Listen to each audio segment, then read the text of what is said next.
Selamat datang di channel saya. Bagaimana kabar hari ini? Semoga sehat selalu, karena kali ini kita akan membahas 5 bocah kodok yang menghilang. Yuk mari kita dengarkan bersama-sama.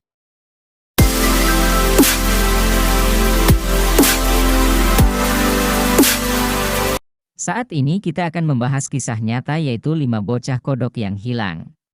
Kasus anak-anak kodok adalah kasus menghilangnya bocah belasan tahun di Korea Selatan yang ditemukan setelah 11 tahun hilang. Kisah ini bermula pada 26 Maret 1991, bertepatan dengan hari pemilihan kepala daerah di sana. Seluruh sekolah dan kantor diliburkan untuk mengikuti pemungutan suara. Di hari yang sama, 6 orang anak yang bersekolah di SD Seongseo bermain bersama untuk menghabiskan waktu libur. Tak berselang lama, mereka pamit ke orang tua hendak ke gunung bernama Waryeong untuk mencari hewan salamander. Gunung ini berjarak beberapa kilometer dari rumah mereka dan biasa digunakan warga sekitar untuk beraktivitas sehari-hari seperti olahraga dan bermain. Saat di jalan, salah satu anak memilih pulang di rumah untuk makan, namun kelima anak lainnya memilih meneruskan ke gunung. Kelima bocah itu bernama Woo Cheolwon 13 tahun, Jo Hoyeon 12 tahun, Kim Yonggyu 11 tahun, Park Chen-in 10 tahun, dan Kim Jong 9 tahun. Namun sayang, setelah pergi ke gunung kelima bocah tersebut tidak pernah kembali. Orang tua kelima anak langsung mencari keberadaan mereka, namun hasilnya nihil. Mereka pun melaporkan hilangnya anak-anak mereka ke polisi. Namun sayang, karena bertepatan dengan hari pemungutan suara, kasus hilangnya 5 anak ini tidak ditangani secara maksimal. Polisi kemudian melakukan penyelidikan dengan mencari saksi-saksi yang ada di dekat lokasi. Salah satu saksi menyebutkan ia mendengar 2 suara jeritan dari gunung di hari itu pada pukul 11.30. Karena tak menemui titik terang, kasus ini pun sampai ke telinga presiden dan mendapat perhatian khusus. Pencarian besar-besaran pun dilakukan. Presiden Roh Tae-woo memerintahkan 300.000 polisi mencari anak-anak yang hilang, ke gunung, sungai, waduk, stasiun kereta dan bus pun juga disisir. Sejumlah orang tua para bocah yang hilang meninggalkan pekerjaan mereka demi mencari buah hatinya yang hilang. Para donatur menyumbangkan uang lebih dari 42 juta won atau lebih dari 400 juta rupiah untuk menggelar sayembara. Selama pencarian dilakukan, polisi menerima 550 laporan palsu dari masyarakat. Gunung Waryeong disisir lebih dari 500 kali, namun, semua tak ada hasil. Teman-teman mereka menggelar kampanye agar 5 anak yang hilang ditemukan. Mereka berbaris dan berseru sambil membawa foto para korban. Spekulasi pun merebak, teori-teori menyebar liar. Ada yang mengira kelima bocah diculik Korea Utara, diculik alien, atau disembunyikan aparat Korsel untuk kepentingan penelitian medis. Bahkan, ada pula yang tega menuding para orang tua membunuh dan menguburkan anak-anak mereka sendiri.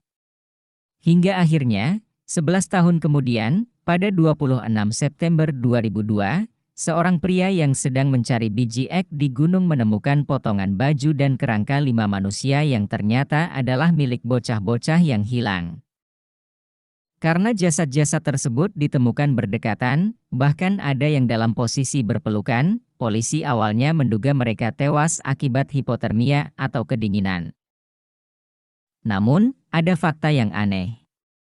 Jasad-jasad itu ditemukan hanya beberapa kilometer dari rumah. Di area gunung yang sudah mereka sangat kenal. Para ahli forensik dari Kyungbuk National University yang dipimpin Kwak Jeng pada 2002 menemukan ada trauma benda tumpul pada tengkorak 3 dari 5 bocah yang mengarah bahwa pemicu kematian mereka adalah akibat dipukuli. Juga ada tanda patah tulang yang diyakini disebabkan pertahanan diri korban dari serangan pihak lain. Tim forensik juga menyimpulkan 2 lubang dalam satu kepala bocah disebabkan terjangan peluru dari tembakan senapan angin. Kasus tersebut menghantui Korea. Para orang tua khawatir anak-anak mereka mengalami nasib serupa. Kisah Frog Boys difilmkan 2 kali dan menjadi inspirasi sejumlah lagu.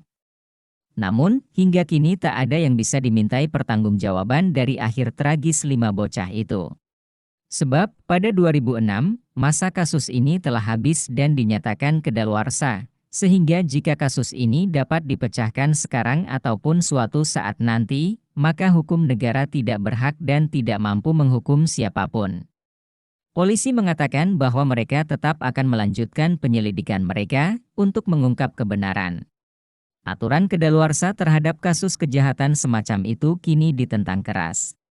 Karena menurut Najobong, Ketua National Organization for Finding Missing Children and Family mengatakan, keluarga 5 bocah dan orang hilang lainnya mengalami penderitaan tak terperi. Mereka yang melakukan tindakan tak berperi kemanusiaan tak boleh mengelak dari pertanggungjawaban. Organisasi itu juga mendorong aturan hukum yang membuka peluang bagi detektif swasta. Namun pembatasan kasus 15 tahun itu telah dihapus pemerintah Korea pada Juli 2015. Sehingga mungkin ada harapan kelima bocah dan keluarganya bisa mendapat keadilan. Meski begitu, hingga sekarang tak ada lagi perkembangan kasus tersebut. Sebuah upacara pemakaman untuk anak-anak tersebut diadakan pada tanggal 25 Maret 2004, dan tengkorak kelima bocah itu disumbangkan untuk menjadi objek penelitian medis. Terima kasih telah menonton, sampai jumpa di video berikutnya.